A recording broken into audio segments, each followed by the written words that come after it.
Russell, I'd first like to ask you, how did you get involved in Body of Lies, and what was it about the script that wanted you to be in it? Well, because it was a phone call from Ridley, I sort of decided a few years ago that when Ridley calls, I'll just say yes, and then I'll work out why I want to do the film later on. Because I know he's not going to come to me with something mundane. It's always going to have a certain level of interest. So I'd said yes before I'd read the book or the script, based on the description that he gave me of the character and how he saw the character physically. So he'd said to me that the key thing for him is that he wanted the character to appear like an ex-football player whose knees were shot, but you could still see a certain physical grace. And that physical grace would lead to his feminine side, and the feminine side is illustrated by the fact he's a great multitasker. It's also interesting how Ridley really doesn't make a political statement here. This is a work of fiction. Mm-hmm. Totally. How do you see this film in the world we live in now, even though it's fiction? Well, Ridley creates worlds for the audience, you know. And in this particular film, the audience steps into the world of espionage, steps into the world of spies, where lying is the currency of the day.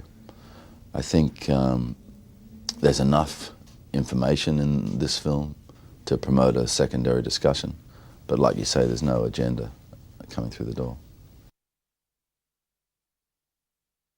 This is your fourth time with Ridley.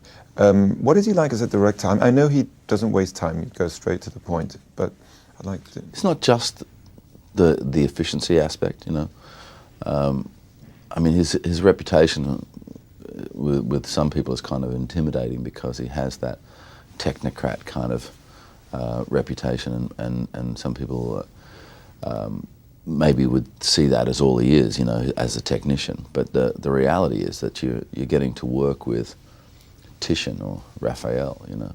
He's a visual artist at the highest level, and film just happens to be his medium.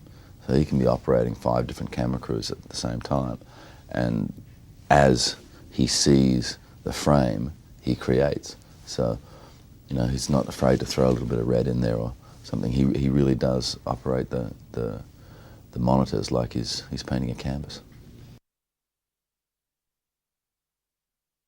You made a film with Leo in '95, I believe. 93 we made it. 93.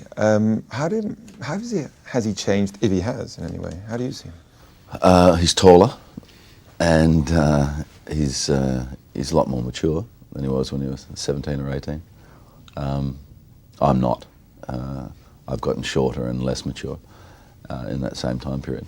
The cool thing with Leonardo is the fact that he hasn't really changed. You know, he was a guy who was connected to his environment, and he was emotionally available and laughed really easily, and he's still that same person.